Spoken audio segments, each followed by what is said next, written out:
Hey guys, thanks for joining me for another video. So today what we're going to be talking about is meditation, but more importantly, how to meditate effectively. Now, I've been studying and practicing meditation for nearly 15 years, all across the world, and I think if I was to try and learn them all, I'd probably be here for about 5 lifetimes. Like, there really is that many different techniques and methods to learn. So what I'm about to teach you is a very basic and easy and effective method to allow us to go deep within our minds to the state of tranquility, which we know of as the gap. It also allows us to generate compassion and peace and blissful contentment within ourselves. Now, to do this meditation, one of the most important things is that we seat ourselves properly. Now, with the correct sitting position and the correct posture, it allows your body not to move too much, which then allows your mind to be much more still. And this is something that is very, very important when we are meditating effectively. Now, the stiller you can make your body, okay, the more still the mind will be.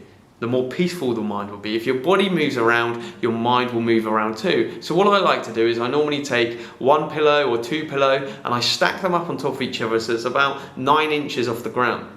Now, if you've got a firm bed, you can sit on top of the bed, or if not, maybe sit on the floor and you can put something comfortable under your knees. The other thing as well is you want your hips when you sat down to be higher than your knees. So your knees are kind of forced down into the ground and they're like planted into the ground. Now, if you can do the lotus position, you can do that. If not, you can sit how I sit, which is kind of in between, or you can sit in a posture that's comfortable for you because you want to be comfortable. Now, the other thing you want to do is allow your spine to be upright, nice and straight and erect, with your knees planted in the ground and your hips higher than your knees, okay? So this is a really good posture. Then you want your spine to be erect and you want your head to just be sat on top of your shoulders in a comfortable position and your gaze kind of resting kind of naturally in front of you, okay? So if your head is too far back, we start thinking a lot. And if your head's too far forward, then unfortunately we go to sleep, right? We don't want that. So the aim of meditation is you want to get to a place where your mind is very, very still and calm. You're not thinking too much, you're not sleepy, and then you can kind of access this amazing deep stillness within yourself, which we call the gap.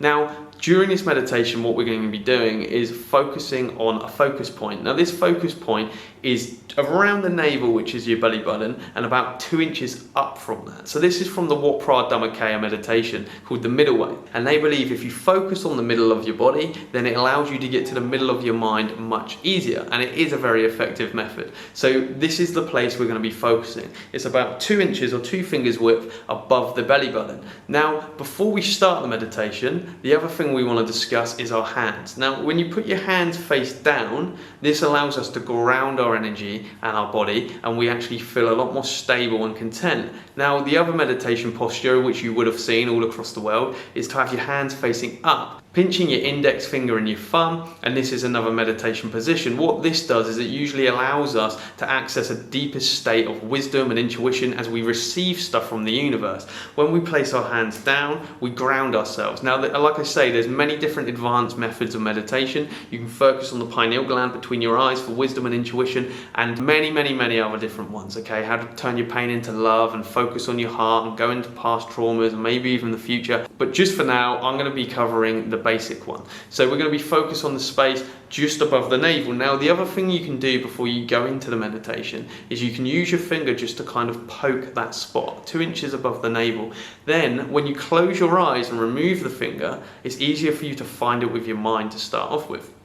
Now, the breathing exercise we do during this meditation is you allow the oxygen just to fall in effortlessly through your nose into your lower dantian, which is that space around your navel, and you just observe it, and then you allow it just to fall back out of your nose while continuously focusing on the focal point, the place 2 inches above your navel. And it's as simple as that. And anytime your mind starts wandering off, thinking about different things, you just bring your attention slowly back to this space just above your navel. Slowly after time, your thoughts just kind of stop, and then you start going deeper and deeper and deeper into your own being. Now, this isn't a guided meditation. This is a meditation lesson, okay? It's like a tutorial. It's to equip you with the knowledge that you need to then go and do the meditation. So after I finish explaining this, rewatch it if you need to, so you understand exactly what you need to do, and then find a quiet place within your house. You can put on some meditation music if you like, or do it in silence, but the aim of the game here is observation. Effortlessly watching the breath come in, effortlessly watching the breath go back out. You can kind of imagine like water coming off the waterfall, falling into the pool deep below. That's your oxygen coming in through the nose, down into the navel, and then it comes back out again. And this is the game you play. You just effortless observation. What this then allows you to do is it allows you to carry this practice eventually over many, many months and sometimes years out into your daily life. So then you can start looking at everything else in this non-judgmental observation where you don't need to react to everything. The other thing you'll find over time, you'll start generating more compassion towards other people and generally find yourself being much more peaceful within yourself. So when it comes to meditation, it's about consistency and discipline. You know, it's like going to the gym. You can't go to the gym for a week and then suddenly feel like, you know, you're really buff and you've got big muscles. It doesn't work like that. So it's the same with meditation. You have to be consistent. And if you do feel like it's actually helping you, stick with it as your staple meditation technique. And the way it was explained to me is if you can imagine like a water droplet being dropped onto a rock, if you keep changing the direction of that water and splashing it from different sides, it takes a much longer amount of time for you to actually penetrate the rock. So I like to find a good technique and a good method and stick with it. And that allowed me to go much deeper within myself. So guys, rewatch this video if you need to and get really familiar with this technique. It's very simple, okay? But like I say, the most important thing, seating posture. Make sure you're firm, make sure you're comfortable, and then go into the seated practice that I'm teaching you. So guys, thank you so much for watching this video. I hope you're enjoying everything that I'm posting, and I am in the process of posting many more videos as well. Write a comment in the comment section if you'd like me to discuss something I haven't already discussed, or what you like about my videos, and maybe what you don't like about them. But if not, good luck on your journey in meditation and your journey in life, and I'll see you on the next video.